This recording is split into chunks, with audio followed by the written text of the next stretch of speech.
In this classic interview with Crystal Ball and Buck Sexton, Candace Owens and Charlie Kirk sat down to discuss a conservative event for young African Americans they were soon to host.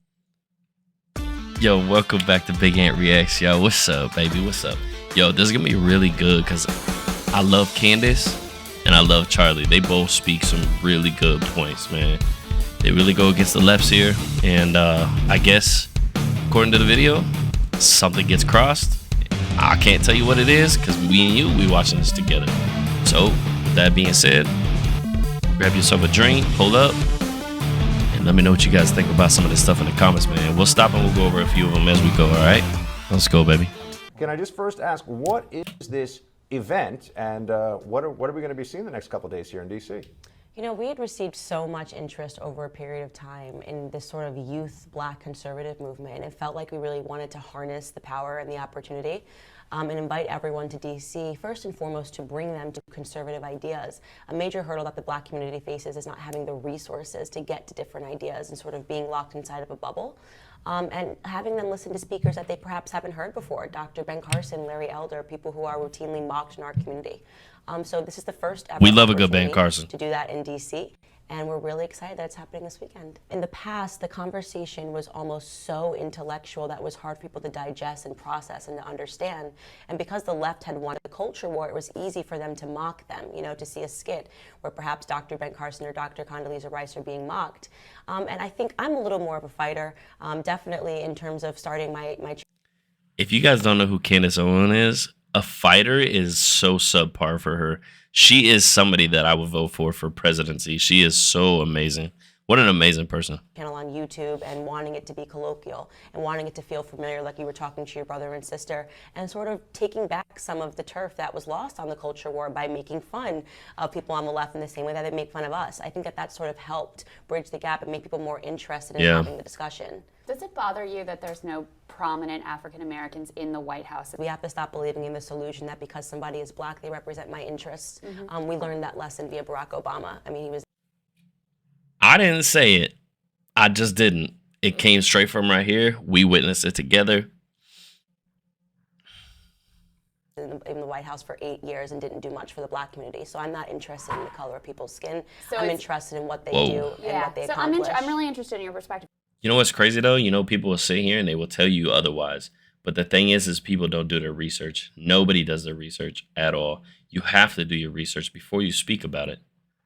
Yeah. So to you having, like, you don't look at, you know, it is an administration that has more white men than past administrations have had. Yeah, but that doesn't bother you. You don't think that diversity is important? No, not at all. I think that we have to stop believing that diversity is the color of people's skin, because if you have, like, the Black Caucus, for example, which didn't stand up and applaud when Trump announced that we had the lowest ever unemployment in the Black community, that's concerning to me. So a big part of the conversation that we open is in making people understand that that's an illusion that the left has sold, that somehow because somebody matches my skin color, because somebody matches my gender, they have my best interest at heart. In a tweet you originally said you thought there was zero chance conservatives sent bombs. I think you took that tweet down. Yeah. But you later added, it isn't conservatives that are chasing people down in offices and restaurants. It isn't conservatives that have weaponized sexual assault as a means to political gain. I stand by my opinion that when it comes to political violence, the left is the likely culprit. That's correct. So we've seen that. So you think that it was the left or Democrats who sent these pipe bombs? I think we're all entitled to have an opinion. We don't have any facts surrounding this, and there is a venue where you're allowed to express your opinions and beliefs. And but just certainly, to be clear, so that's not based on any facts. That's just your Of course, it couldn't belief. possibly be based on facts. We don't have any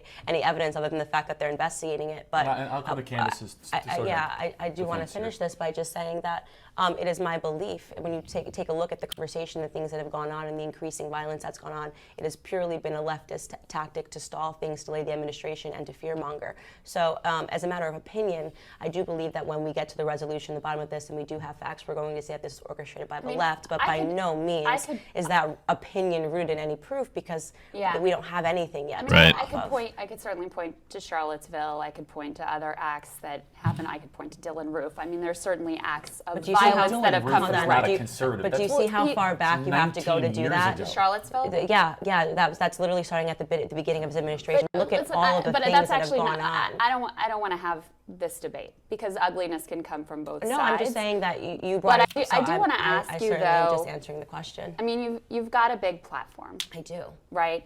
And you have a powerful voice. Thank you. And kudos to you for creating that. Thank you. How do you view the responsibility? She is trying to antagonize. I'm telling you, she's doing a great job. But Candace is so composed. On national television, here's the issue. I can't even speak on it because I don't want to say nothing crazy. Exactly. We know why she asked that question, right? You see me. We know why she asked that question. It's not, she's trying to prod and poke, and it's not okay. Do you hear her and how like articulate she is? She said nucleus. Let's get to the nucleus of the question. It's crazy. The fake smile, the fake smiles are nuts. The fake smiles are crazy. She has said this multiple times in this interview. The undertone